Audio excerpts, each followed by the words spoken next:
O espelho das almas reflete o que existe dentro de Seiya. Há muita ira no interior do Cavaleiro de Pégaso. Essa fúria, ou melhor, essa raiva, o acompanha durante toda a sua vida. É possível sentir um rugido igual ao de uma besta insatisfeita. Será que é dela que o Cavaleiro alcança essa paixão que o torna capaz de rivalizar com um deus? Se pergunta também se com isso, Pégaso não deveria ser um demônio ao invés de um santo guerreiro de Atena. A hora de Cronos não tem dúvidas que tudo isso torna o espírito de Seiya ainda mais delicioso. Captura da alma! É arrebatador para Eric de Valraven, que sente toda a raiva alimentando seu poder. Se Yoga não ajudar Seiya, ele será morto. Mas Alexer diz que não deve fazê-lo. A missão de Yoga é em Vislanes e não naquele lugar. Somente ele e sua armadura importam agora. Será Alexer que irá ajudar o Cavaleiro de Pégaso. Pede que Cisne vá em frente, pois o alcançará em breve. Yoga compreende. Avançando, conta com Alexer para salvar Pégaso. O Guerreiro Azul ataca o inimigo a serviço do Deus do Tempo. Impulso Azul! Confira agora o novo volume que traduzi na íntegra em primeira mão. Oi amigos, sou o Diego Mario, o autor da Saga dos Deuses. Deixa o like e já me segue para receber os conteúdos do canal mais atualizado de Saint Seiya, agregando e mantendo sempre viva a chama da vida dos cavaleiros.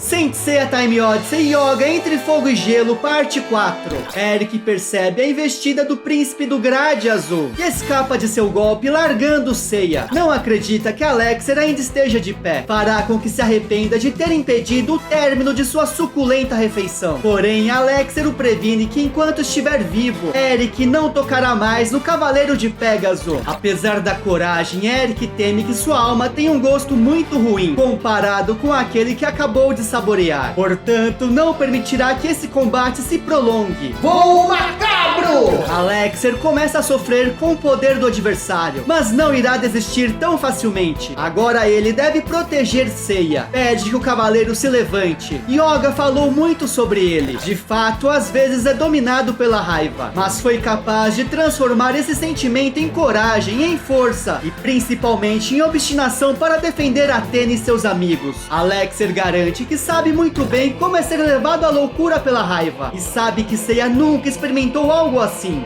Seiya é melhor do que isso e sabe disso. Então pede que o cavaleiro se erga. Nesse momento, Pégaso fecha seu punho. Uma chuva de meteoros atinge Eric, que fica perplexo. Deveria ser impossível para Pégaso se libertar da captura da alma. Além disso, não entende como a armadura dele pode mudar dessa forma. Um reluzente brilho dourado é emitido da armadura de Pégaso. Seiya diz que essa batalha é apenas entre os dois. Agora, Valraven pagará por seus crimes. Conta que cruzou o caminho de muitos oponentes durante as lutas. Shiryu de dragão, o Cavaleiro de Ouro Aioria de leão, guerreiros repletos de nobreza, e que ao longo do tempo lhe concederam não apenas sua confiança, mas também a sua amizade, até alimentar sua armadura com seu próprio sangue e fazer com que ela brilhe como ouro. Seiya pode ver que Eric não é nada comparado a seus amigos. Não passa de um abutre vulgar que recorre ao poder dos outros para parecer forte. Eric diz que é mentira. O espelho da alma o reflete vagando até um penhasco com corvos o seguindo. Mostrará a ele seu cosmo arder intensamente. É a prova que é movido não pela raiva desenfreada, mas por uma determinação furiosa para torná-lo digno dos seus nobres amigos. Cometa de Pégaso! O mangá que desenvolvi por 13 anos finalmente está completo e comemora meus 20 anos de carreira. Adquira agora mesmo a história completa em sua edição definitiva, link na descrição. A Hora não pode acreditar que isso seja possível. Ele não pode ser derrotado assim. Afinal, é o rei dos campos de batalha. O inimigo cai do penhasco completamente destruído. Seiya vê que Eric viveu como um covarde e morre agora como um miserável. Pégaso agradece a Alexer por tê-lo ajudado a lembrar o que é um verdadeiro guerreiro. Essa é a prova de que os guerreiros azuis são iguais aos cavaleiros de Atena. Seiya pede que ele siga em frente e alcance Yoga imediatamente, pois Cisne precisa dele. Alexer parte e o protegerá por Pégaso, pois Seiya não tem mais forças. O cavaleiro cai no solo diante do penhasco.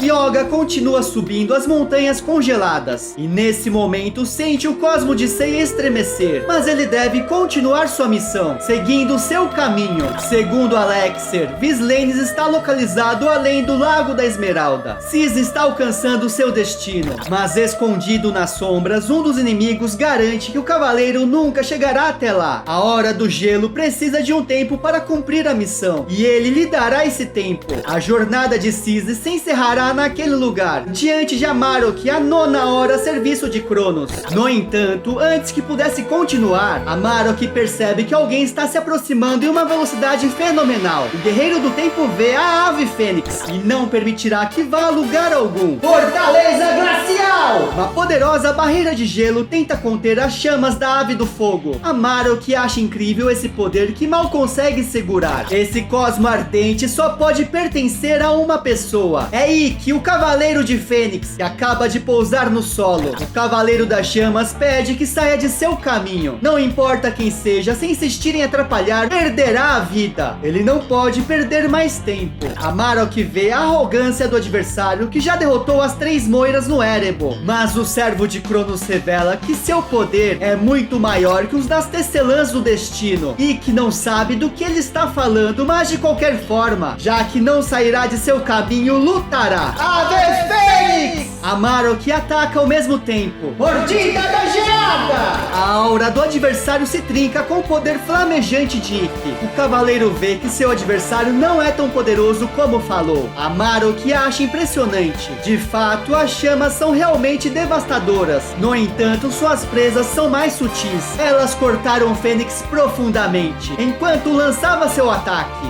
Sangue começa a cair na neve, atingindo de vermelho. Todo o corpo de Ikki recebeu o ataque cortante. A Hora revela que gosta de derramar sangue. Para ele, não há nada mais satisfatório do que o inimigo perder sangue no momento do golpe fatal. Isso fez ser chamado por seus colegas de a Hora do Brilho Vermelho. Essa sede pelo sangue herdou da lenda do lobo e da rena. A deusa Kayla ordenou a Amarok a eliminar os fracos e doentes do rebanho, para deixar os melhores exemplares para os caçadores inuites. Às vezes, Amarok deve enfraquecer a sua presa, deixá-la sem sangue antes de homenagear a deusa. Portanto, irá atacar novamente o cavaleiro incontáveis vezes, até drenar todo o sangue de seu corpo e tomar o que resta de sua força. Só então o lobo branco da lenda deverá eliminá-lo. Mordida da Geada! Ikki recebe novamente a investida da poderosa Hora. Contudo, continua de pé. Amarok não pode acreditar, mas Ikki o chama de tolo, pois ele não é o primeiro lobo a ficar em seu caminho. Ele sobreviveu ao inferno da Ilha da Rainha da Morte por anos. Logo, suas presas não são nenhum tormento para a Fênix. Não passam de pequenos arranhões. Ikki grita para ele vir logo, pois está esperando por ele. Amarok fará como deseja e ataca. Ikki verá se suas garras de gelo podem superar as chamas da Fênix. Porém, de repente, um tridente é lançado diante dos dois. Ikki percebe que se trata do tridente do deus dos oceanos. Amarok não pode acreditar. Se pergunta se então aquele homem que surge no campo de batalha é o Imperador Poseidon. Mas Fênix reconhece esse cosmo e sabe que não é o cosmo de um deus.